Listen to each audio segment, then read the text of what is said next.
we talked to some people that were very upset about the Netflix series because they said this doesn't depict what really went on. Dr. Phil, thank you very much for taking time to chat today. I really appreciate it.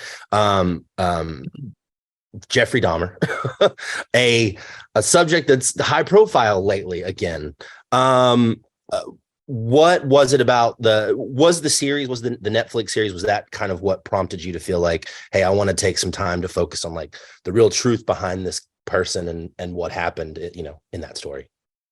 People were very upset about this. And, I've got a real interest in and have spoken and studied about evil, which kind of goes beyond diagnoses. It goes beyond pathology. And we talked to some people that were very upset about the Netflix series because they said this doesn't depict what really went on. It kind of romanticizes, doesn't try to excuse, but contextualizes Jeffrey Dahmer in a empathetic sort of way.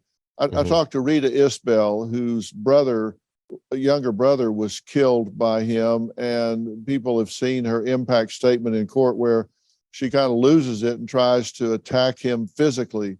And she's still very, very upset about this and was triggered strongly by the Netflix series. And then two survivors, Preston Davis and Billy Capshaw, were two men that were tortured, raped. Billy Capshaw was stabbed 30 times by Jeffrey Dahmer, but they survived. So they're here to say, let us tell you what he's really like versus how he was depicted on television, because they're very different things.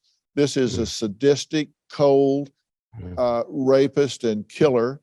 And that this is not somebody that has a charming side. This is not somebody that you want to glamorize in any way. And I can tell you, just even talking to Billy, he's just shaking the whole time he's talking after all this time. It's changed both of their lives forevermore. And so the inside of two people that weren't murdered but went through every other aspect of Jeffrey Dahmer is really compelling. Yeah. I mean, that does sound like some really fascinating information that they would be able to provide as far as insight into kind of what that process was like and why that was happening. I have this, I guess, theory, if you will, that a lot of where this glorification of serial killers and things like that in modern time comes from is partially due to sort of villain glorification in fiction over the past 50 to 60 years. I mean, you have characters like Darth Vader, like the Joker, who are praised and heralded. And I feel like, is there a chance that as a society, we're not making that disconnect of fact and fiction between these characters when we see these stories on our TVs and in our movies? Well, I think you bring up a really good point and analogy. And I think that was the value in talking to these people who said, look, there's no soundtrack in real life. There's no dramatic music. There's only pain and loss and torture. And you can't imagine the ripple effect of these people that lost their lives, these people that were impacted by him. And I don't think the number 17, I think it's much bigger. In Texas, we say for every rat you see, there's 50 you don't. These are the ones that they know about. These two men I talked to encountered him in the military in Germany. They feel like he committed murders in Germany that were never brought to light.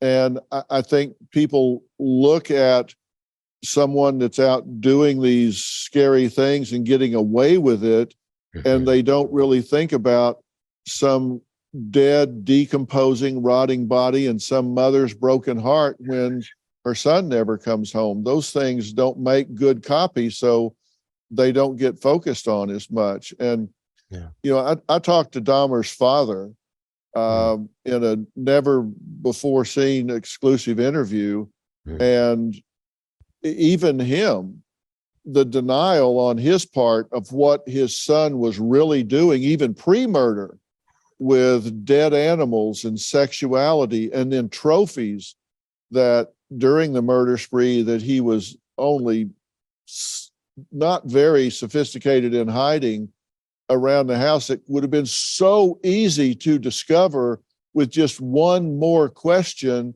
but it's just nobody wants to see the downside. Yeah. They just want to see what's in front of them, and there's a lot of denial here.